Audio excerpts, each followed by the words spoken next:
In this video, I'm going to show you how I installed my Ecotrons EFI kit on my Ninja. This is my 2007 Ninja and it's going to get EFI with the second generation throttle body. Let me say that this kit is not for everybody.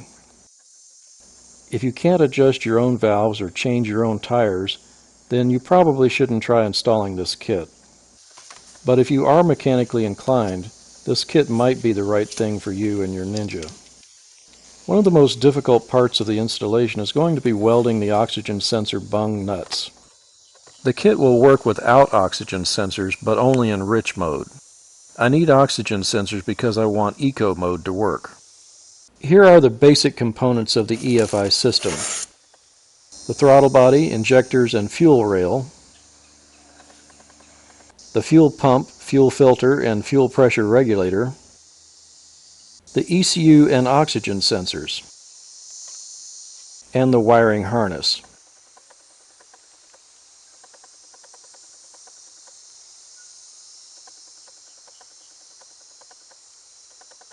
Before I get started, I just wanted to say that the Ninja I am installing the kit on today has already had the previous generation of the kit installed. As such, the oxygen sensor bung nuts have already been welded on the exhaust headers. Therefore, I'm just going to explain how I did that rather than showing you. The bung nuts are just weldable 18mm nuts. I started by grinding a concave surface on one side of the nut so that it fits tight against the header pipe. You're going to need an 18mm tap for clearing the threads later. An 18mm spark plug thread chaser works good. The bungs need to be installed right here just under the bend in the header pipe. The oxygen sensors have to be in that location in order to keep them hot enough to work properly. You'll need to use some sandpaper to clean that area thoroughly of any rust before going any further. The bung nuts have to be installed so that the sensors and their wires don't touch anything else. So you have to be careful just where you put them. I used the thread chaser to hold the nut in place while I super glued it to the pipe where I wanted it. The thread chaser is a good approximation of the size and shape of the oxygen sensor, so it helps you get the nut in the right place. Just be sure not to get the superglue in the tap or else you won't be able to get it out. Now, superglue isn't good enough for a permanent bung nut installation, but it will hold it long enough to drill out the hole and clamp it for welding. For drilling the hole, use a 5/8 inch bit and use the nut itself as a guide. I started with the 5/8 inch bit to drill just a little dimple in the pipe right in the center of the nut.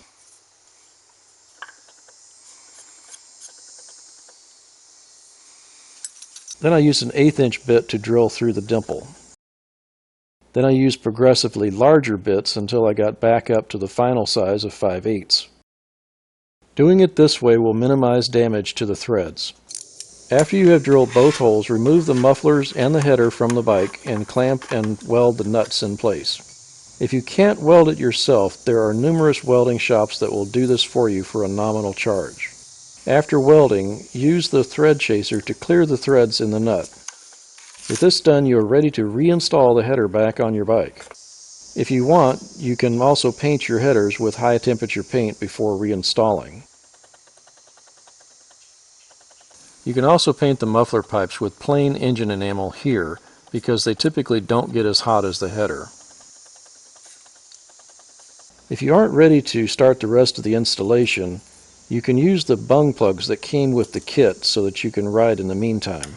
Let me start by explaining how the fuel flows through the kit.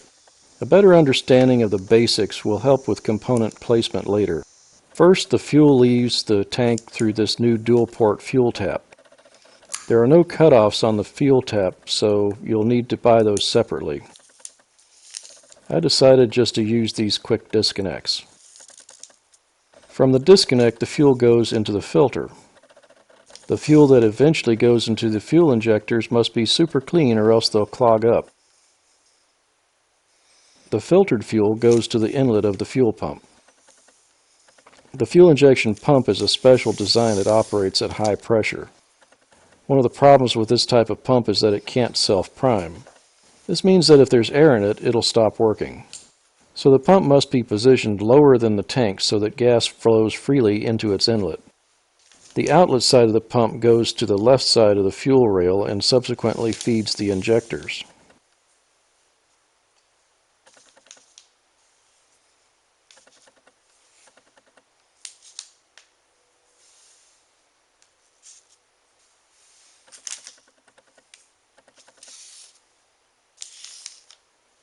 On the right side of the fuel rail is the outlet. This goes to the fuel pressure regulator. The job of the fuel pressure regulator is to keep the fuel pressure at a constant 3 bar or 45 psi. It does this by bleeding off excess pressure. The gas that is bled off by the regulator then goes back to the tank through the disconnect and fuel tap.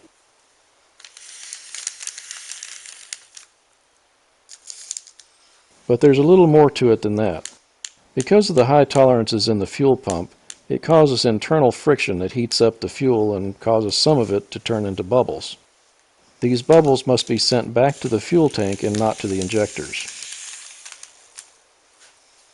So I'll need to install a T right here just after the regulator and hook it to the pump's bubbler line.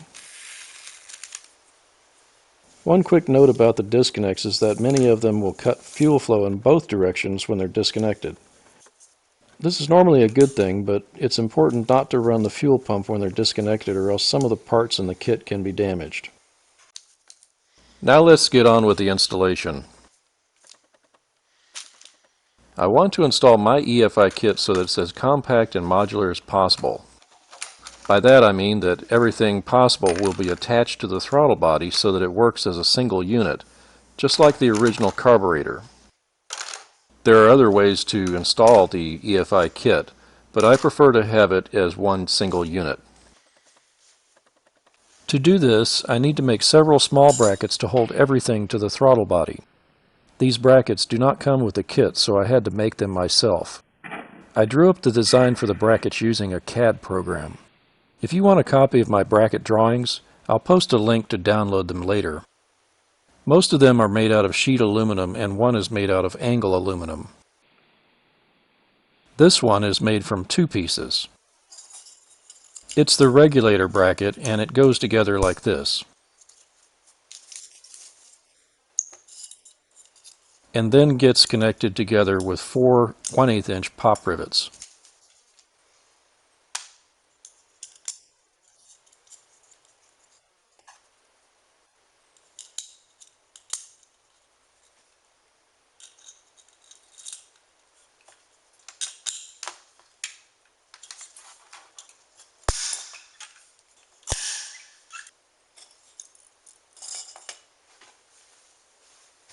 The bracket I made from angle aluminum is used to hold the fuel pump to the throttle body. There is a hole right there that needs to be drilled out with a 1/4 inch drill bit. I'll use my drill press to do that now. The bar that I'm drilling through is stainless steel, so it's pretty hard stuff. Now it's tempting just to bolt the fuel pump on right there to the hole I just drilled.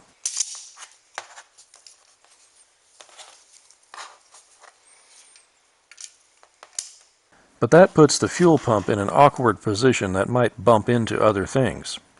The bracket will hold the pump just right and also allow it to be tilted to prevent vapor lock.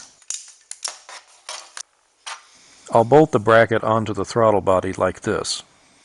First I'm going to apply a little RTV between the parts to make them stick together.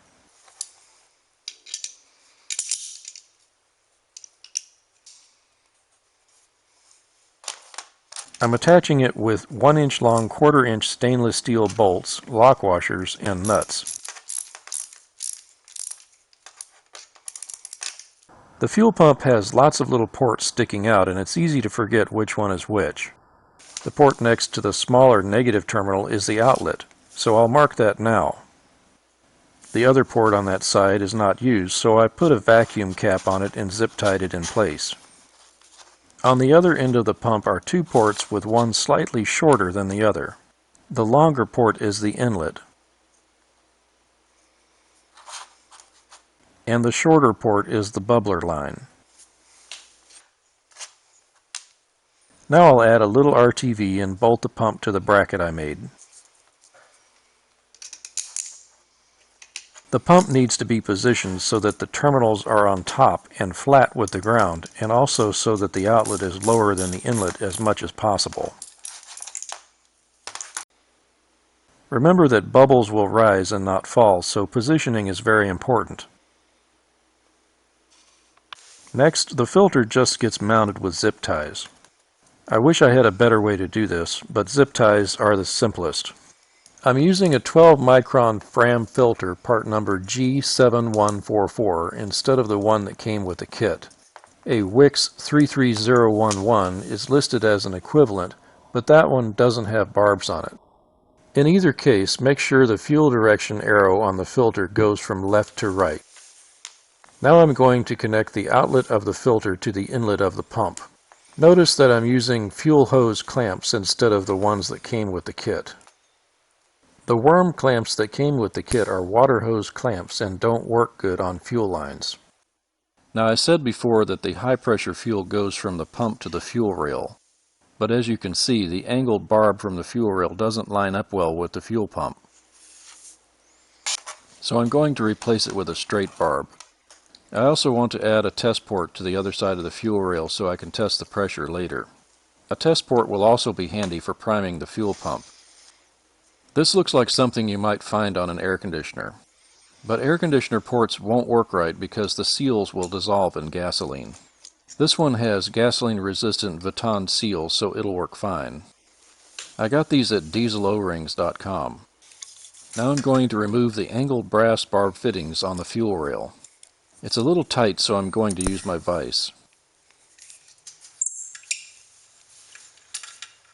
The original fittings were installed with thread sealer, so I'll use a 1/8 inch pipe thread tap to clear the threads of any residue.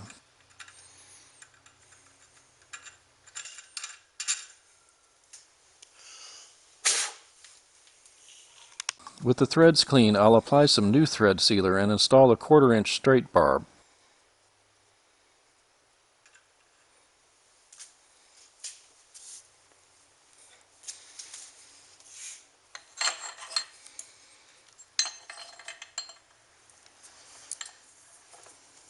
Now on the other side, I'll screw in a small 1/8 inch brass nipple.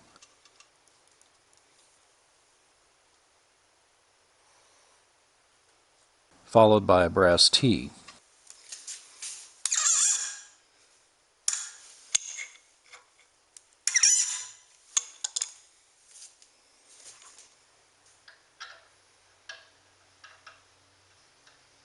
And then I'll screw in the original barb fitting so that it folds back on itself like this. This will come in handy when I install the regulator later.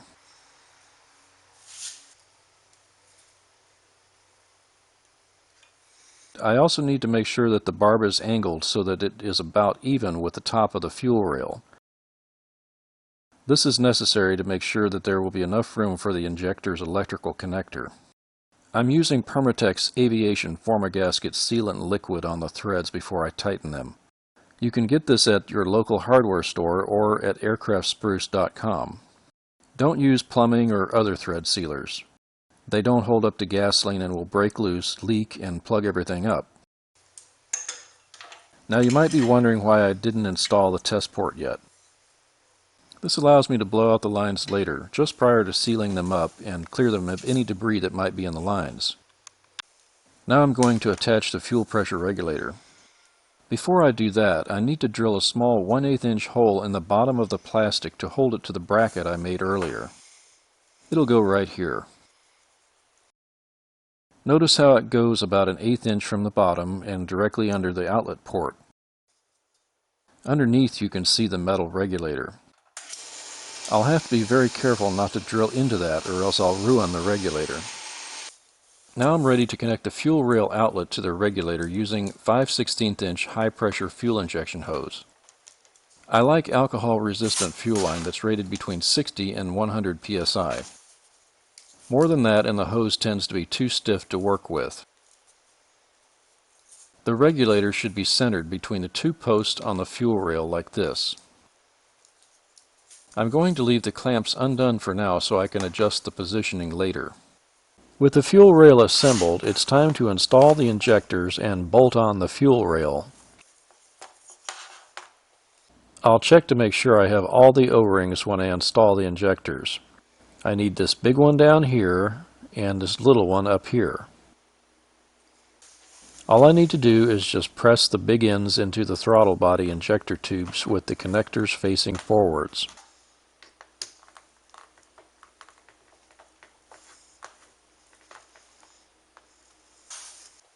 To attach the fuel rail, first I push the fuel rail Allen bolts with their lock washers through the mounting holes in the regulator bracket and then also through the mounting holes in the throttle body.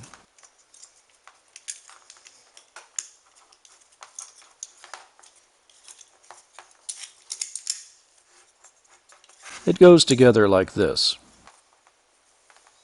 Now I'm going to press the fuel rail over the injectors, making sure the front faces forwards.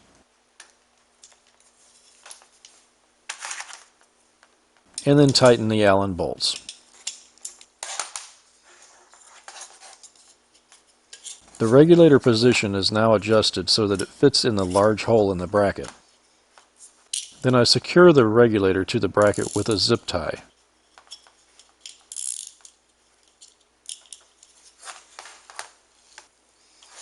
Then finally I'll tighten the clamps.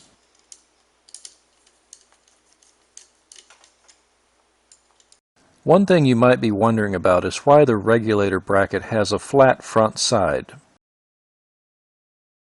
This will hold the map sensor bracket. The map sensor is the single most important sensor in the entire kit. Without it, the engine will not run, period. The problem is that the sensor is easily damaged by gasoline. Therefore, it must be placed above the throttle body to prevent gasoline from running into it and ruining it.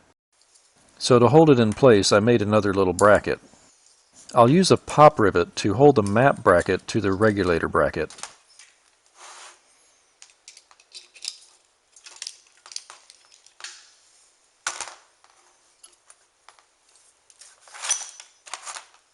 Then the sensor goes in like this.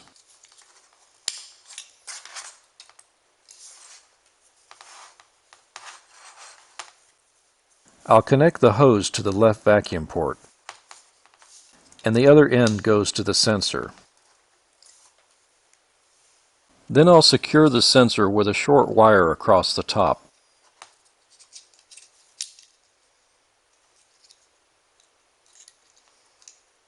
And I just need zip ties to hold the tubes in place.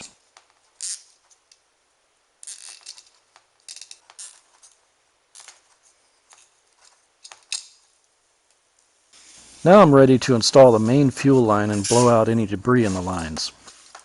I'll go ahead and connect some 1/4-inch fuel injection hose to the new straight barbed fitting on the fuel rail.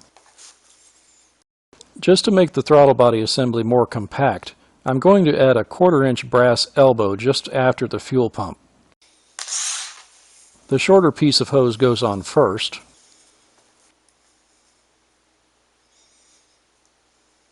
Then the longer hose. Now I'll blow out the system with a duster can. Once that's done, I can connect the fuel pump. The pump outlet doesn't have any barbs, so this connection needs to be especially tight. And again, it's critical to use only fuel injection hose clamps in this section. The last part of the throttle body assembly is the bubbler line. I'll start by installing a short piece of blue 1/4-inch fuel line to the regulator. The tubing is secured with a simple spring clamp. I can use the low-pressure blue tubing in this area because it's not on the high-pressure side of the regulator. This comes in handy because the 1/4-inch plastic tubing needs to stretch a good bit to get over the 5/16-inch barb on the regulator. Next, a 1/4-inch T.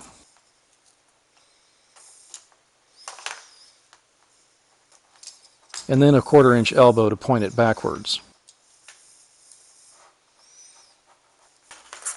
Finally, I connect the bubbler line from the fuel pump to the elbow.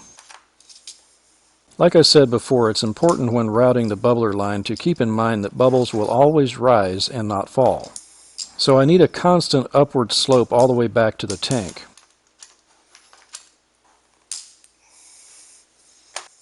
Now I can go back and install the test port. It just screws into the T.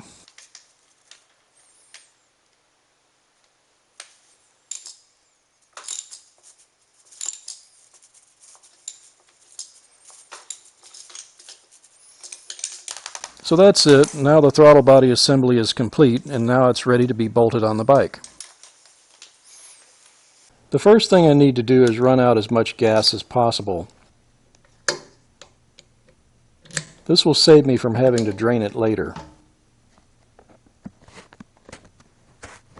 On the pregen, the gas should be lower than the hump in the middle. Now I'll remove the seat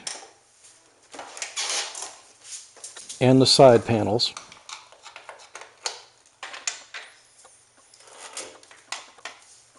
And the gas tank fairing bolts. And the battery.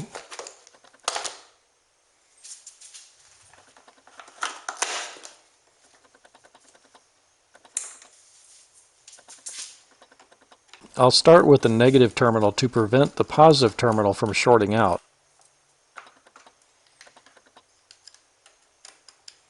I'll screw the battery bolts back into the terminal so that I won't lose the little nuts inside.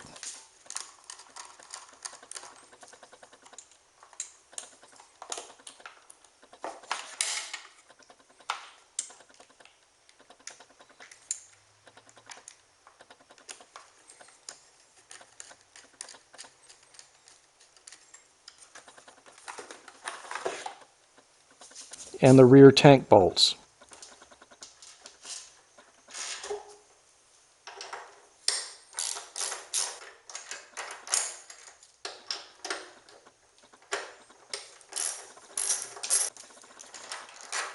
This video shows how to convert a non-California bike. California bikes are a little different in how the fuel is returned to the tank. I'll try to point out the differences as I go along, but I won't guarantee anything since I don't actually have a California bike. Let's take a closer look at the ports coming out of the rear of the tank. A non-California bike like this one has only one port coming out. This port is a drain tube that drains off water that collects under the gas cap. It does not go into the tank, so it can't be used as a return fuel line for the EFI. But on California bikes, there are two additional ports back here. I'm told that the one on the right can be used as a fuel return port. So people with California bikes can use the original petcock and just connect the fuel return line there. If they have a new gen, all they need to do is turn the petcock valve to prime and let it free flow. For a pre-gen petcock, there is no prime, so the smaller vacuum port needs to be connected to the capped vacuum port on the right side of the throttle body in order to let the gas out. But I don't have a California bike, so I have to replace the petcock with the fuel tap from the kit. So now it's time for me to remove the tank. I'll disconnect the smaller vacuum line from the petcock first.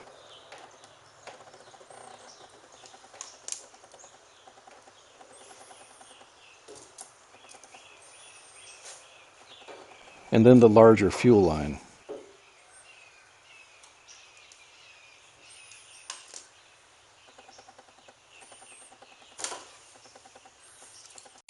I'll need something to set the tank on while I work on it. I prefer to use an old tire because I found that it's the least likely to damage the tank. Now I'll just lift the tank off the bike and set it on the tire. Because there's only a small amount of gas in the tank, I can turn it on its side like this to work on it and it won't leak out the filler cap. Now I'm going to remove the petcock and install the dual port fuel tap that came with the kit. I'm just going to remove these two bolts here and here, and it'll pull out. Now to install the new fuel tap, I need a gasket from a new gen that has these rubber things across here like that. A lot of bikes use this same gasket, so you can usually buy it pretty cheap. and if you have a new gen, just use that. Now I'll poke the gasket in the grooves and bolt it back up using the same bolts. The bent part of the fuel tap should be pointing backwards towards the rear of the tank. That's where the fuel return goes. On my bike, I'm installing quick disconnects on the fuel tap. That'll make it easy to disconnect the tank when servicing the bike. The new fuel tap doesn't have an internal cutoff, so I need something there. Without it, I'd have to drain the tank every time I did my valves. These quick disconnects have internal cutoffs. Notice how I put one end on the supply line and the other end on the return line. When I do it like this, it makes it impossible to connect them to the wrong spot. Now I have to get the old carburetor out. I'll start by pushing these little springs that hold the carburetor to the airbox away from the carburetor and back onto the airbox. The next thing I have to do is pull the airbox back far enough to create the clearance necessary to get the carburetor out. In my case, I've already cut my battery box off the airbox. This makes getting the carburetor out a lot easier. All I have to do is remove the bolts in the battery box and then the battery box itself, and then the airbox will pull backwards.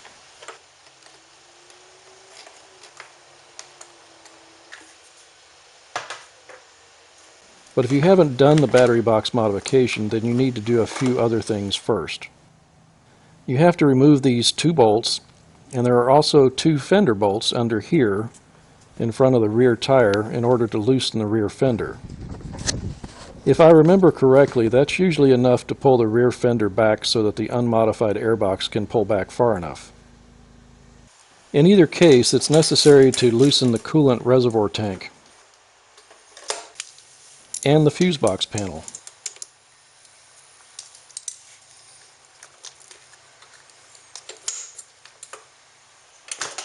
This is necessary to create enough clearance to pull the airbox back.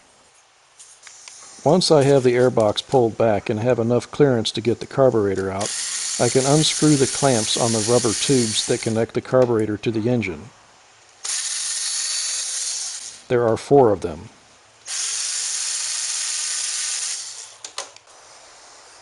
Now I'll remove the choke cable by pulling it backwards and then out through the crack. And also the throttle cables. There are 2 of them, one for acceleration and one for deceleration. I'll mark the acceleration cable so I can tell it from the other one later.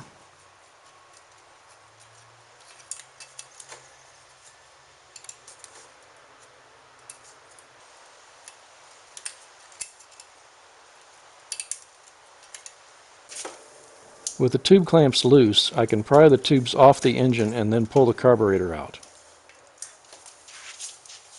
It seems to work best when I pull it out from the left side. Next, I'll need to find a good spot to mount the new ECU. I've heard that some people are mounting it in the tail section, but I'd like to put small cargo there. I decided to put it in the same spot as the original ECU. First, I'll remove the original ECU.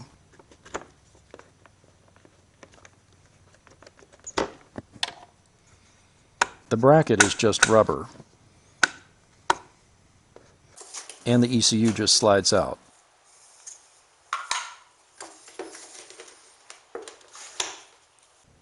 The rubber bracket just hooks over these plastic pegs.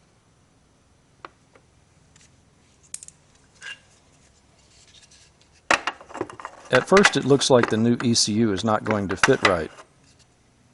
But lucky for me, if I turn it around backwards, it fits perfectly between the pegs. So now I'll attach the wiring harness.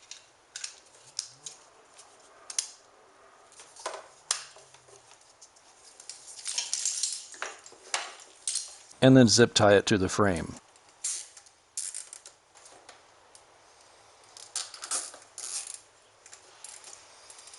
And now it's in. The wiring harness seems a bit intimidating at first, but if I just deal with one wire at a time, it all comes together pretty quick. The first thing I need to deal with is the coolant temperature sensor. This sensor looks a lot like it might be something to connect to the battery, but it's not. The battery terminals are horseshoe-shaped and are red and black. The coolant sensor has a full ring for the bolt to go through. I'm going to mount it to the upper bolt on the coolant flange. I'll start by removing only the upper bolt. This is all that's necessary.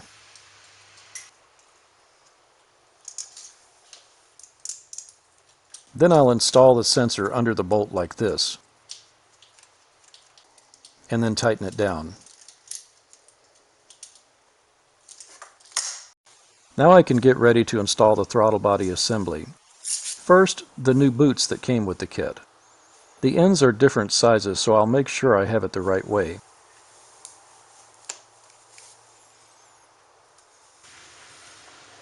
The clamps are from the original carburetor boots.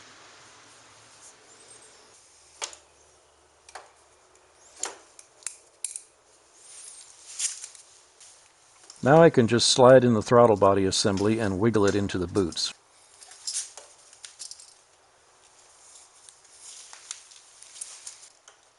Then I'll install the intake boots.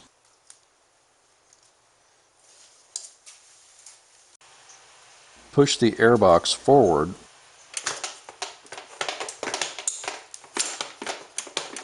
and then tighten everything up.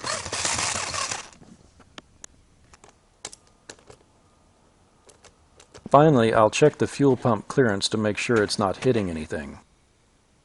Now I'm going to finish up the wiring harness installation. I'll start by grabbing the wires with the connectors for the injectors, map, and throttle position sensors, and poking them behind the frame and up to the large tube over the throttle body.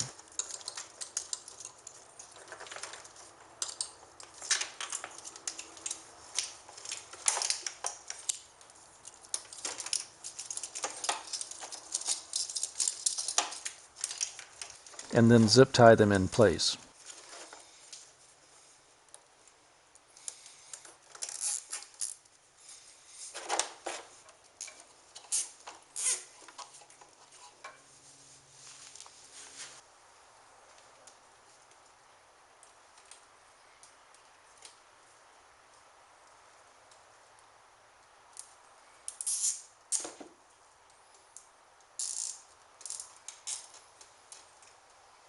Now I can connect the injectors.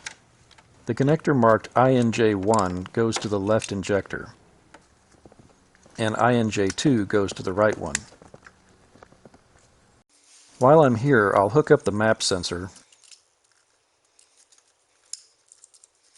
and the throttle position sensor. Now I'll run the fuel pump wire.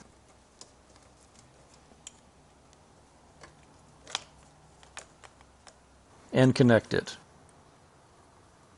The terminals are different sizes, so it's pretty hard to get them on backwards. Now I'll pull the RS-232 connector up alongside the battery box.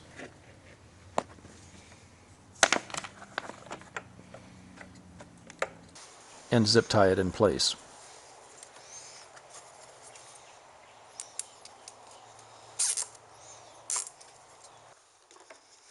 Now I'm going to install the indicator light.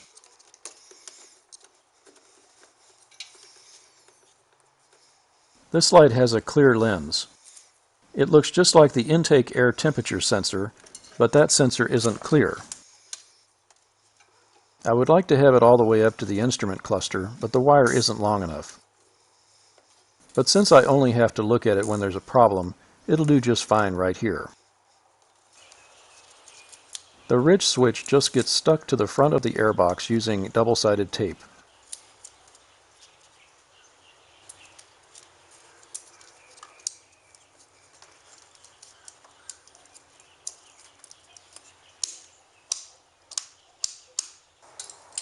The original ECU wires get connected to the harness.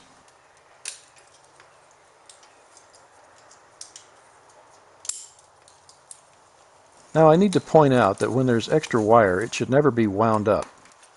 This makes a transformer and could cause the ECU to malfunction. so it's best just to bunch them up and zip tie them.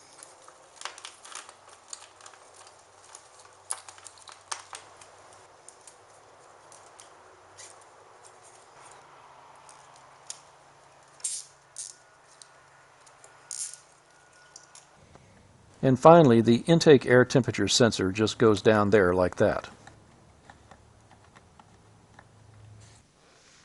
I'll deal with the oxygen sensors later. For now, I'm going to reinstall the battery. With the airbox pushed forward, I can drop the battery box in, then bolt it down.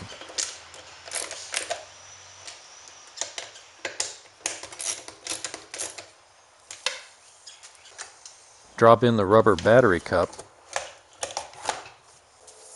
and then the battery itself. I'll attach the terminals starting with the positive terminal. The ECU terminals go under the main bike terminals.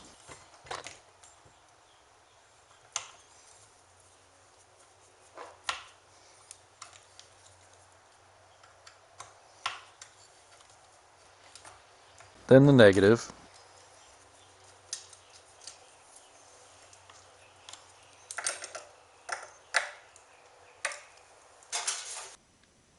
And finally, the strap holds it to the airbox.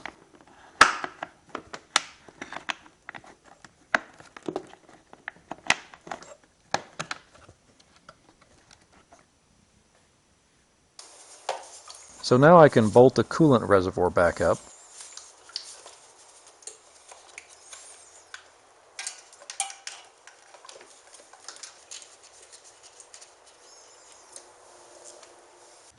And the fuse panel. I just need to be careful I don't pinch any wires. Turns out the original throttle cables don't fit right. The original cables were designed to connect to the carburetor on the right side of the bike. The new throttle body requires the cables to be on the left side. Because it's farther, cable routing is critical. After a lot of experimenting, I ended up using a set of new-gen cables. It's not a perfect setup, but the fit is as close as you can get without having custom cables made. Now I'll set the tank back on the bike.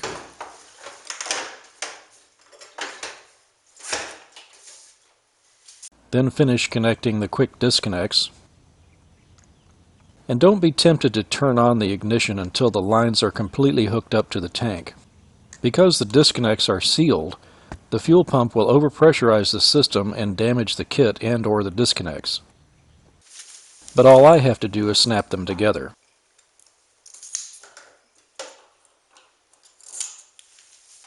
While I'm here, I'll go ahead and bolt the tank back up.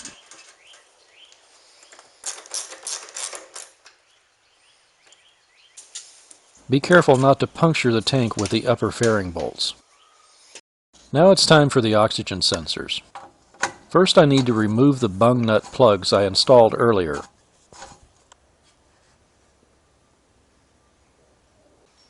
Then fit the sensor to the special socket. Tighten it.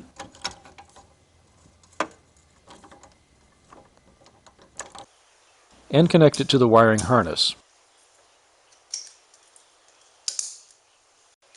I'm almost done with the installation. First, let me reinstall the side panels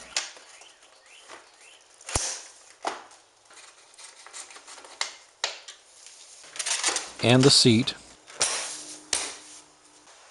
Now let's see if this thing works.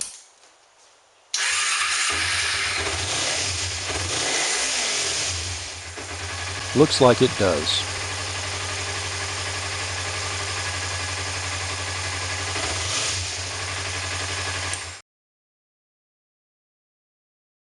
After I got everything installed, I had to go back and change a few things. The most significant was the way the fuel pump is hooked up on the low pressure side.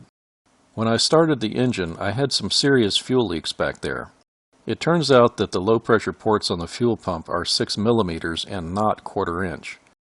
So the 1/4 inch blue tubing that came with the kit is slightly too big. I solved the problem by using plain black rubber 3/16" fuel hose from my local hardware store. I replaced the filter to inlet loop with an entire new piece of tubing.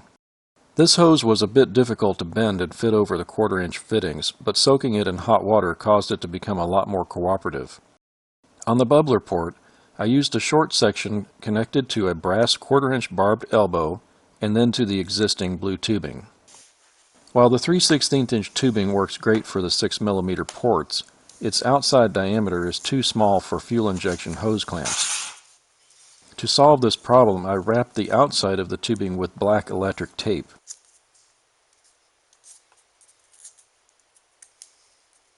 This increases the diameter just enough to allow the clamps to work. Another thing I did was rearrange the elbow and T at the regulator. This arrangement works better to let the bubbles rise back to the tank. Lastly, I shortened the tube to the map sensor. The tube was hitting the cable bracket and would have eventually cut through. Now there is plenty of clearance so the tube is not damaged.